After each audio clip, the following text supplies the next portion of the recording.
Bienvenidos una semana más a nuestro noticiario semanal de Radio Internacional de Noticias. La policía egipcia interviene para impedir que China argumentaron en Nueva York ante la Comisión. Como noticias nacionales presentamos Medio centenar de asociaciones Provida han convocado a facilitar datos precisos al respecto a la... Terminaremos con noticias de la Santa Sede.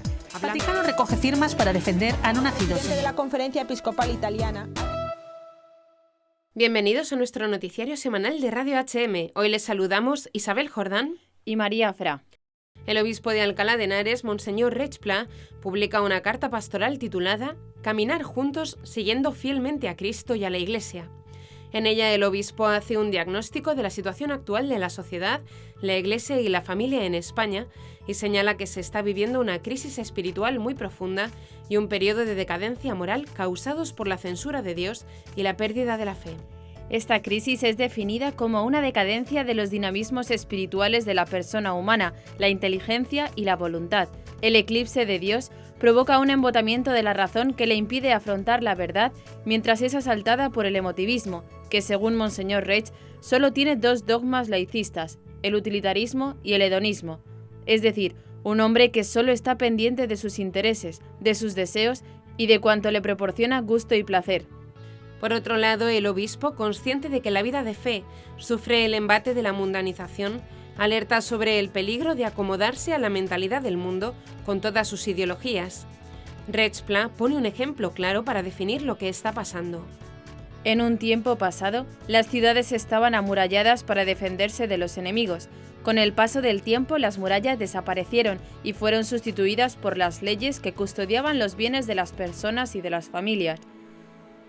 Hoy, sin embargo, las leyes se han convertido en brechas que dejan pasar a los enemigos, quienes además no tienen que llamar a las puertas de las casas porque se cuelan a través de los móviles inteligentes con las pantallas y las redes sociales de una sociedad potentemente mediática y digital. El prelado no solo se contenta con ofrecer un profundo análisis de la situación, sino que con la esperanza que le caracteriza ofrece solución a los problemas. Señala que hay que hacer frente a esta batalla cultural creando unidades de resistencia, pequeñas comunidades cristianas que sean como oasis en el desierto. Las familias deben agruparse entre ellas, generar pequeños grupos y comunidades donde se cree un ambiente propicio para la educación en el amor. El obispo en la carta hace hincapié en que esta resistencia, organizada en el bien y la verdad, requiere de mentes creativas que salvaguarden la tradición y sepan presentarla como alternativa, y que se necesita contar con plataformas que custodien el bien de las personas y generen una cultura que sostenga el edificio de la vida cristiana, resaltando que entre estas plataformas son imprescindibles la familia cristiana y la comunidad. Con el tiempo, dice, de estas comunidades dispuestas a afrontar la edificación de las familias cristianas, replantear la educación de los niños, adolescentes y jóvenes y abordar la promoción de la cultura cristiana, surgirán personas para liderar propuestas de cambio en las instituciones sociales y en el ejercicio de la llamada caridad política. Comenzaremos con las noticias de interés internacional. Estados Unidos. Se exhiben obras de arte para celebrar 250 años de misión. Chile destaca la figura de San José en la 39 Jornada de Historia de la Iglesia. Brasil. Quieren expropiar terreno donde se encuentra el Cristo Redentor. Francia se da paso a la reconstrucción de la Catedral de Notre Dame. Pasaremos después a las noticias nacionales. Un manto de 15.000 claveles para la Virgen de Torreciudad. Famiplay celebra la fiesta del Padre Pío con el estreno de su película. Párroco canario de 4 pueblos no tiene templo donde celebrar. Y por último comentaremos algunas de las noticias más destacadas de la Santa Sede. Cardenal Sará sobre la misa. Papa Francisco regala a México copias de códices vaticanos. Audiencia general. Viaje a Hungría y Eslovaquia. La Archidiócesis de Los Ángeles, Estados Unidos, inició su año jubilar llamado Adelante en Misión, con una exhibición titulada 250 años de misión, que busca mostrar la historia de la fe católica en la región, y es que este año jubilar celebra los 250 años de creación de la misión San Gabriel Arcángel, la primera iglesia de Los Ángeles fundada en 1771 por San Junípero Serra.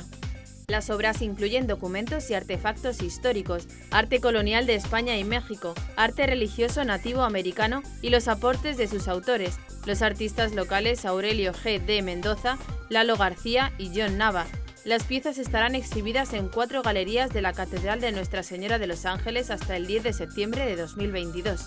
El padre Parker Sandoval, vicecanciller de los servicios ministeriales de la Archidiócesis de Los Ángeles, afirmó que la Iglesia ha dejado una marca indeleble en nuestra cultura aquí, desde los nombres de las calles, los nombres de las ciudades y todo lo demás, hasta nuestra caridad radical en la comunidad.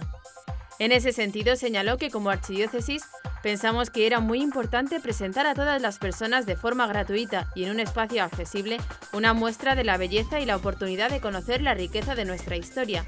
García, cuya pintura al óleo de San Junípero Serra está en la exhibición, señaló que, históricamente, aquí, en el sur de California, las misiones son extremadamente importantes, no solo como atracción turística, sino como semilla del catolicismo. Espero que los visitantes tengan una idea sobre el sur de California, de quiénes somos, los edificios que tenemos aquí en el Camino Real, que se sientan orgullosos de la herencia como californianos y vean las cosas buenas que él, San Junípero Serra, hizo, agregó. El cuadro de García fue realizado por encargo del arzobispo de Los Ángeles, Monseñor José Gómez, en honor a la canonización de San Junípero Serra en 2015. La pintura mide 30 por 40 pulgadas y tiene un halo hecho con pan de oro de 24 quilates. El artista, que llegó a Estados Unidos desde México cuando tenía 13 años, dijo que espera que sus obras se conviertan en un instrumento para historiadores, sacerdotes, seminaristas, maestros, cualquiera que adquiera la pieza, para que realmente puedan hablar de ella. Paso mucho tiempo leyendo, meditando y pensando en la pieza que voy a crear. Me da más responsabilidad crear este tipo de arte cuando he visto personas rezando frente a una imagen que he pintado. Quiero que la pieza sea digna del espacio que ocupará, agregó. En Chile tuvo lugar el evento sobre la 39 Jornada de Historia de la Iglesia en Chile, los días 23 y 24 de septiembre, en el que se destacaron 2 hechos de la Iglesia local relacionados con San José. La actividad organizada por la Sociedad de Historia de la Iglesia en Chile se realizó por segundo año consecutivo en forma online, abriendo la posibilidad de que más personas se sumaran a esta actividad. En esta edición, la doctora en Historia, María José Castillo Navasal, abordó un tema sobre San José Obrero, mientras que Andrés Irarrázaval habló sobre la recepción en Chile sobre la declaración de San José como patrono de la Iglesia en 1870. Además, participaron otros 10 expertos para tratar temas como la incidencia de la Iglesia Católica en 1980, la influencia franciscana en Chiloé, el Hospital San Juan de Dios de La Serena, la presencia de la Sociedad Misionera de Merinol en Curicó, entre otros. María José Castillo Navasal, secretaria ejecutiva de la Sociedad de Historia de la Iglesia en Chile, explicó que las Jornadas de Historia de la Iglesia en Chile es una instancia para comprender la religiosidad del país y que ha sido invisibilizada por la historia tradicional a través de grandes aportes académicos. El objetivo de las jornadas es destacar la importancia que ha tenido para el ciudadano chileno la religión en elementos fundamentales en la formación y dignidad de la persona humana, agregó Castillo. De esa manera se pueden comprender procesos que ocurrieron y conocer personajes destacados en la historia de Chile que han marcado presencia en el territorio realizando el bien, más aún cuando nos encontramos en una situación donde la Iglesia Católica ha perdido adhesión y parte de su credibilidad, precisó. El diputado brasileño Dionísio Lins presentó a la Asamblea Legislativa de Río de Janeiro, ALERJ, un proyecto de ley para autorizar al Poder Ejecutivo Estatal a expropiar el área de interés religioso donde se encuentra el Cristo Redentor. El santuario Cristo Redentor y todo el terreno donde se encuentra la estatua en la cima del Cerro del Corcovado pertenecen a la Archidiócesis de Río de Janeiro, que se encarga del mantenimiento del monumento y de las celebraciones que se realizan en el santuario católico. En la base de la imagen también se encuentra la capilla de Nuestra Señora Aparecida. El área circundante pertenece al Parque Nacional Tijuca y es administrada por el Instituto Chico Mendes para la Conservación de la Biodiversidad, vinculado al Ministerio del Medio Ambiente. El 13 de septiembre, el diputado Lins presentó un proyecto de ley para establecer que el manejo del terreno donde se ubica el Cristo Redentor será responsabilidad del Poder Ejecutivo, pudiendo también la Secretaría de Estado de Turismo contribuir a la organización del sitio. Además, se afirma que la Archidiócesis de Río de Janeiro podrá, donde exista una necesidad e interés legítimo, hacer acuerdos para la gestión del área. El proyecto se presentó después que el rector del Cristo Redentor, padre Omar Raposo, tuviera dificultades para acceder al santuario el 11 de septiembre, cuando iba a celebrar un bautizo en la iglesia. Nuestro propósito es proteger la zona para que se mantengan los actos litúrgicos de todas las religiones, agregó el encargado del santuario Cristo Redentor.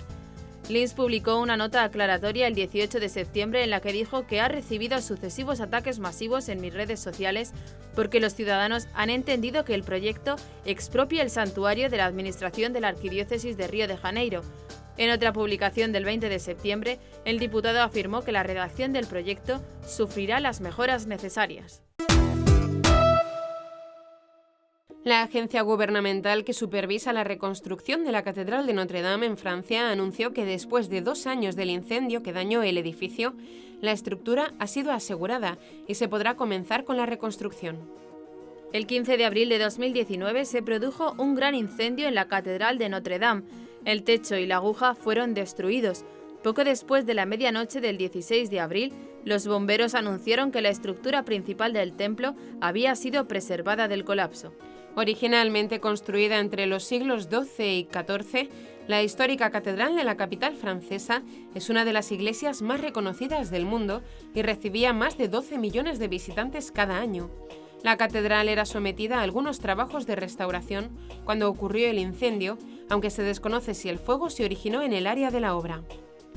En un comunicado, la agencia gubernamental indicó que este 18 de septiembre concluyeron las obras para asegurar la estructura de la catedral, un logro que permitirá dar comienzo a su reconstrucción. Según informes, carpinteros, expertos en andamios, escaladores profesionales, mecánicos y otros profesionales ayudaron a asegurar la estructura de la catedral, como las torres, bóvedas y paredes, e instalaron un paraguas especial para proteger el interior de las lluvias debido al derrumbe del techo por el incendio. La agencia gubernamental indicó que se comenzará con la licitación para participar en los trabajos para recuperar la catedral y resaltó que la restauración del órgano de la iglesia comenzará en otoño. Además, indicó que mantiene el objetivo del presidente de Francia, Emmanuel Macron, de lograr reconstruir la iglesia para el 2024, cuando el país sea sede de los Juegos Olímpicos. Este pasado sábado se celebró en el santuario de Torre-Ciudad el Día de las Familias y se ofreció a la Virgen un impresionante manto compuesto por más de 15.000 claveles blancos. Tal y como informa el santuario, en esta jornada de oración y acción de gracias se contó con la participación a distancia, mediante la ofrenda de sus flores, de familias de todas las comunidades autónomas de España y de otros 23 países: Alemania, Argentina, Brasil, Chile, Colombia, Costa Rica, Croacia, Ecuador, El Salvador, Estados Unidos, Filipinas, Guatemala, Honduras, Inglaterra, Irlanda, Italia, México, Panamá, Paraguay, Perú, Portugal, Puerto Rico y Suiza. Un grupo de jóvenes voluntarias estuvo trabajando durante toda la víspera para poner las flores en la escalinata del presbiterio del templo, bajo la imagen de la Virgen de Torre-Ciudad.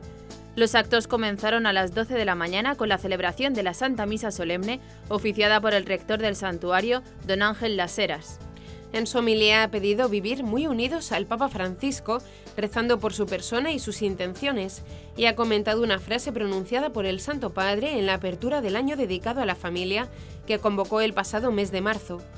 Apoyemos a la familia, defendámosla de todo lo que comprometa su belleza, acerquémonos a este misterio del amor con asombro, discreción y ternura. Los cantos litúrgicos fueron acompañados por la coral de padres de los colegios La Farga y Laval de Barcelona. Por la tarde, los fieles rezaron el rosario por los soportales de la explanada, acompañando la imagen peregrina de la Virgen de Torre-Ciudad. La jornada concluyó con la bendición con el Santísimo Sacramento desde el altar al aire libre. Los grupos participantes más numerosos llegaron desde Madrid, Barcelona, Zaragoza, Valencia, Huesca, Burgos, Granada, Santander y San Sebastián, en viaje organizado por parroquias y varios centros educativos. Este jueves 23 de septiembre la Iglesia celebró la fiesta de San Pío de Pietrelcina, uno de los santos más queridos y populares del siglo XX y que durante medio siglo llevó en sus manos, sus pies y el costado las heridas de los estigmas de Jesucristo. Este santo capuchino tuvo dones extraordinarios. Podía leer las mentes y las almas de todas las personas que se acercaban a él. Realizó numerosos e increíbles milagros en vida. Hoy en día miles de devotos en todo el mundo acuden a su intercesión. Los milagros y estigmas de San Pío de Pietrelcina son ampliamente conocidos, así como sus profundos escritos sobre el sentido cristiano del sufrimiento. Sin embargo, hay un aspecto menos conocido y también muy relevante sobre su obra: las profecías que realizó a lo largo de su vida. Desde FamiPlay, plataforma de cine y contenido audiovisual católico y de valores, también se quiere contribuir en la fiesta del Padre Pío, dando a conocer su vida y obra a través del cine. Para ello está ya disponible en FamiPlay la película Nos levantaremos al alba, dirigida por Jean-Marie Benjamin, sacerdote católico, compositor, escritor y cineasta, que conoció personalmente al Padre Pío y que destaca el poder de la fuerza de la amistad para descubrir la verdad sobre el Padre Pío y sus milagros. Nos levantaremos al alba narra la historia de Luca, un niño de 12 años, inteligente y decidido, que vive en San Giovanni Rotondo, sur de Italia. Tras visitar la iglesia y el museo del Padre Pío, le cuenta a sus padres durante una cena su plan para realizar una investigación entre las personas de su pueblo que conocieron al Padre Pío con el fin de recoger sus testimonios y escribir un libro. Luca contará con la ayuda de su amigo Sebastiano, cuya situación familiar le tiene afligido. Pero además en la plataforma FamiPlay hay disponible más contenido sobre este gran santo. Se trata de obras como Renacidos o El misterio del Padre Pío, pero también cine para los más pequeños como Padre Pío, un alma limpia. El padre Alberto Hernández, sacerdote de La Palma, es párroco de 4 pueblos, Las Manchas, Todoque, La Laguna y Puerto Naos, pero en ninguno de ellos puede celebrar misa, puesto que todos los templos se encuentran en el interior del perímetro de seguridad debido a la erupción del volcán que ha obligado a desalojar a miles de personas en Canarias. Debido a esto ha convertido su propia casa en una iglesia y es allí donde está celebrando misa para todos los vecinos que se han quedado momentáneamente sin parroquias. Pero también es ahí donde este sacerdote canario se está desviviendo para acoger a aquellos que no tienen dónde ser alojados y dando comida a todo el que lo necesita. Sin embargo, es la ermita de San Pío X en Todoque la que más preocupa a este sacerdote, que con la ayuda de varios operarios trabajaron a toda prisa para vaciar el templo y así salvar las imágenes religiosas y los objetos litúrgicos, vírgenes, crucifijos, misales, candelabros, también el sagrario, que al verlo salir de la iglesia provocó las lágrimas del padre Hernández. Solo queda rezar a la providencia para que la iglesia no se queme, cuenta el sacerdote de 40 años. Los expertos ya dejaron claro que el templo es vulnerable a la evolución de las coladas ardientes en su camino hacia el mar, con la única salvación posible del promontorio en el que está construido. Don Alberto es natural de La Palma y ha convertido la casa rectoral en refugio de algunos vecinos evacuados que no tienen dónde pernoctar. El espectáculo es visualmente muy bonito, es sobrecogedor, pero cuando ves las secuelas sobre la gente es otra cosa, dice don Alberto, a quien docenas de vecinos han ofrecido sus casas para alojar a feligreses. Es conmovedor cómo el ser humano saca lo mejor de sí mismo en situaciones de dificultad, aunque muchas veces pensemos lo contrario. Agrega el padre Hernández que solo queda llorar con los que lloran, ya que produce mucha tristeza ver la historia de tanta gente que puede perder todo por lo que ha trabajado durante su vida y que de repente todo desaparece bajo la lava. Además, recuerda que estos vecinos son gente humilde, sencilla y trabajadora. Hay agricultores y algunos funcionarios. Personas que se habían construido su propia casa y que tenían en el campo su medio de subsistencia. Confiemos en que las autoridades respondan y lleguen las ayudas. Son gente de fe, afirma convencido el párroco. Cuando llamé al vecino más cercano al volcán, 200 metros, para interesarme por él, me dijo: la casa se perderá, pero estamos vivos y es un milagro que estemos vivos. La fe es fundamental. No soy ni tradicionalista ni progresista. Enseño lo que me enseñaron los misioneros. Quiero ser fiel, eso es todo. Así lo asegura el cardenal Robert Sará y advierte que la Iglesia no puede cambiar porque nació del costado de Cristo. El purpurado recuerda cuál es la doctrina católica sobre qué es la misa, sacrificio de Cristo y no mera comida fraterna. El prefecto emérito de la Congregación para el Culto Divino y la Disciplina de los Sacramentos estuvo en la Abadía de San Maurice para presidir la celebración de los mártires de Agaune. Ante la pregunta de si cree que tienen razón los que le acusan de ser intransigente, el cardenal no rechaza el calificativo, pero explica en qué consiste su intransigencia. Dios es exigente, porque el amor es exigente. Si se entiende intransigente en este sentido, sí, estoy de acuerdo. Amar de verdad es morir por los demás. Cristo lo dice, la religión cristiana es exigente, no es fácil. Si queremos entrar en el misterio de la muerte y resurrección de Cristo, no podemos vivir nuestra fe a la ligera. Una fe que rechaza la cruz no es cristiana. Cuando Pedro le dijo a Jesús: no, la cruz no es para ti, Jesús le contestó: «Ponte detrás de mí, Satanás». Otro pasaje dice: «Si tu mano derecha te ofende, córtala. Si tu ojo te lleva a pecar, arráncalo». Esto es inflexible. El purpurado reconoce que hay muchos católicos que hoy viven en medio de la confusión e indica que su tarea es confirmarlos en la fe en la medida de lo posible para que no cambie lo que siempre han creído, ya que el Evangelio es el mismo hoy que en tiempos de los apóstoles. El prefecto emérito de la Congregación para el Culto Divino y la Disciplina de los Sacramentos afirma estar plenamente de acuerdo con lo indicado por el Papa emérito Benedicto XVI en un libro publicado la semana pasada. La crisis es múltiple, de fe, de sacerdocio, de iglesia, pero sobre todo antropológica, agravada por la ideología de género. El hombre se cree capaz de moldearse y crearse a sí mismo. No quiere depender de Dios ni de nadie, excepto de sí mismo. Estoy totalmente de acuerdo con el análisis de Benedicto XVI. En un encuentro realizado este 22 de septiembre, el nuncio apostólico en México, Monseñor Franco Coppola, entregó al presidente Andrés Manuel López Obrador facsímiles perfectos de los códices que le solicitó al Papa Francisco. El encuentro se produjo en el Palacio Nacional, sede del gobierno mexicano, culminada la conferencia de prensa matutina de López Obrador. De acuerdo a la prensa local, el nuncio apostólico salió del edificio alrededor de las 10:30 de la mañana. Monseñor Coppola indicó que en la reunión hice entrega al señor presidente de lo que el Papa ha dispuesto se done al pueblo de México, dando seguimiento a lo que el presidente en su momento le había pedido. El representante del Papa Francisco en México recordó que López Obrador pidió en préstamo unos documentos que están resguardados en los museos y bibliotecas del Vaticano.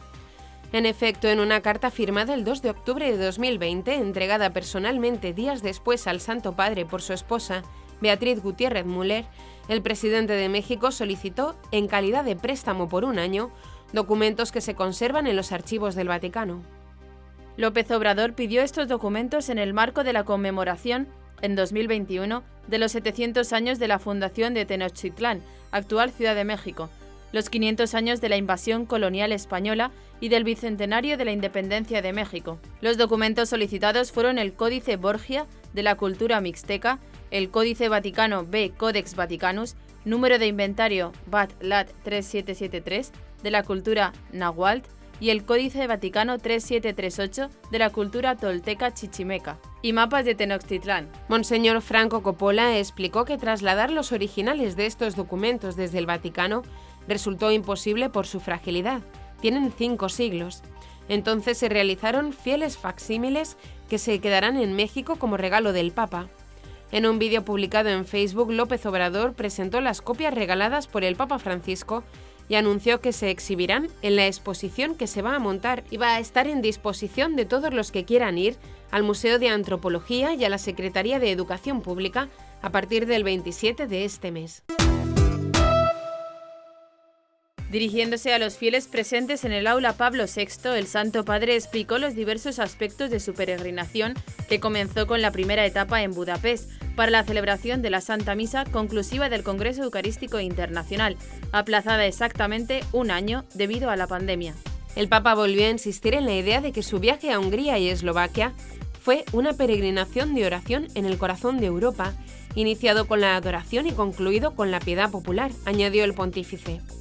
El Santo Padre invitó al público congregado en el aula Pablo VI a rezar porque a esto es a lo que sobre todo está llamado el pueblo de Dios: adorar, rezar, caminar, peregrinar, hacer penitencia y en todo esto sentir la paz y la alegría que nos da el Señor.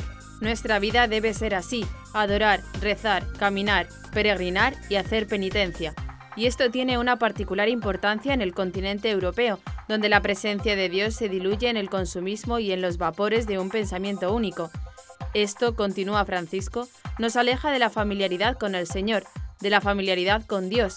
También en tal contexto, la respuesta que sana viene de la oración, del testimonio y del amor humilde que sirve. Y hasta aquí nuestro informativo semanal. Esperamos que haya sido de su agrado. Recuerden que pueden seguir escuchándonos siguiendo el resto de nuestra programación en directo a través de la web www.radiohm.net. En ella podrán encontrar también distintos podcasts con los informativos anteriores y otros audios que también pueden ser de su interés. Seguiremos estos días informando de las noticias de la Iglesia y del mundo a través de nuestros breves espacios informativos que les ofrecemos todos los días cada media hora aquí en Radio HM 88.7 FM y HM Televisión. Ayer, hoy y siempre, la verdad. Gracias por habernos acompañado. Les han informado Isabel Jordán y María Fra. Hasta la próxima semana.